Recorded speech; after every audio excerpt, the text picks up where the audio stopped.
នេះគឺជាទស្សនវិជ្ជាទូទៅនឹងការអភិវឌ្ឍហេដ្ឋារចនាសម្ព័ន្ធនៅក្នុងឃុំលើកដែកដែលជាឃុំមួយនៅក្នុងចំណោមឃុំទាំង6នៅក្នុងស្រុកកោះធំខេត្តកណ្ដាលដែលកំពុងបង្ហាញនៅទស្សនវិជ្ជានៃការអភិវឌ្ឍយ៉ាងលេចធ្លោគួរឲ្យកត់សម្គាល់តាមស្ថានភាពជាក់ស្ដែងឃុំនេះគឺខុសប្លែកពីឃុំមុនបន្តិចដោយស្ថានភាពនៅក្នុងមូលដ្ឋានឃុំលើកដែកគឺ6ខែគោករីឯ6ខែទៀតគឺខែលិចទឹក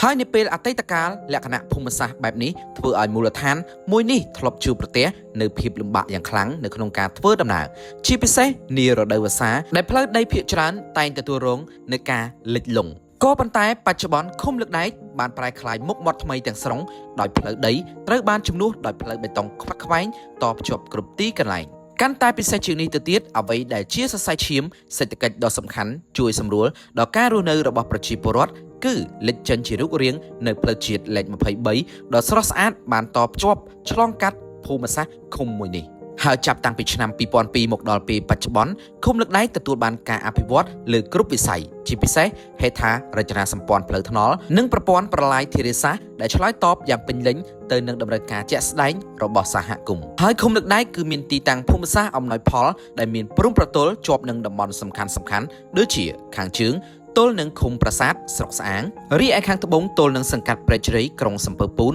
ខាងកើតទល់នឹងឃុំព្រែកទម្លាប់ឃុំព្រែកដាច់ឃុំពីមរាំងនិងឃុំក្ពប់អាទាវដែលស្ថិតនៅក្នុងស្រុកលើកដែកនិងទិសចុងក្រោយគេគឺទិសខាងលិចទល់នឹងឃុំពោធិបានឃុំកំពង់កុងស្រុកកោះធំនិងសង្កាត់ជ្រោយតាកែវក្រុងសំពើពូនចំពោះភូមិសាស្ត្ររដ្ឋបាលនៃឃុំលើកដែកត្រូវបានបែងចែកជា15ភូមិរួមមានទី1ភូមិចំការដូងទី2ភូមិលើកដែកទី3ភូមិព្រែកអណ្ដូងទី4ភូមិពូមិតទី5ភូមិអន្លង់ស្លាតទី6ភូមិសំរោងទី7ភូមិទួលស្លែងទី8ភូមិពីមផ្ទល់កើតទី9ភូមិពីមផ្ទល់លិចទី10ភូមិឃ្លាំងកើតទី11ភូមិឃ្លាំងលិចទី12ភូមិថ្មីទី13ភូមិទួលច័ន្ទទី14ភូមិត្រឡប់បែកនិងភូមិចុងក្រោយគេគឺភូមិទី15ដែលមានឈ្មោះថាភូមិព្រែកខ្នាតហើយនៅក្នុងឃុំនេះក៏មានប្រជាពលរដ្ឋសរុបចំនួន4229គ្រួសារដែលស្មើនឹង17933នាក់ដែលនៅក្នុងនោះស្ត្រីមានចំនួន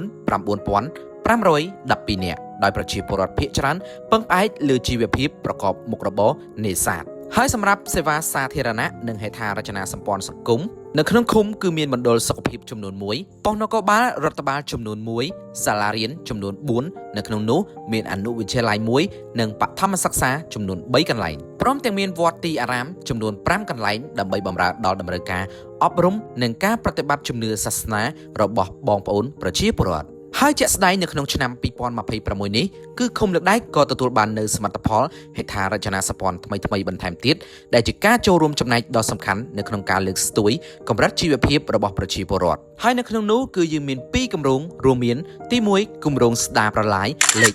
26ដែលគម្រោងនេះគឺមានប្រវែងរហូតដល់2700ម៉ែត្រដែលលាតសន្ធឹងពីចំណុចអាងម្លិចក្របីកូនឆ្ពោះទៅទល់នឹងស្ទឹងលើកដែកហើយប្រឡាយនេះក៏ដើរតួយ៉ាងសំខាន់នៅក្នុងការបម្រើទៅដល់ការស្រោចស្រពលើផ្ទៃដីបង្កបង្កើនផលរបស់បងប្អូនប្រជាកសិករប្រមាណ950ហិកតាគ្របដណ្ដប់លើភូមិចំនួន3ក្នុងនោះមានភូមិចំការដូងភូមិព្រែកអណ្ដូងនិងភូមិថ្មីហើយគម្រោងនេះក៏ជាគម្រោងដែលទទួលបានការគាំទ្រថវិកាពីឯកឧត្តមគួចចម្រើនអភិបាលនៃគណៈអភិបាលខេត្តកណ្ដាលរីឯគម្រោងទី2ដែលទទួលបាននោះគឺការសាងសង់ផ្លូវបេតុងអាមេដែលផ្លូវបេតុងនេះគឺមានប្រវែង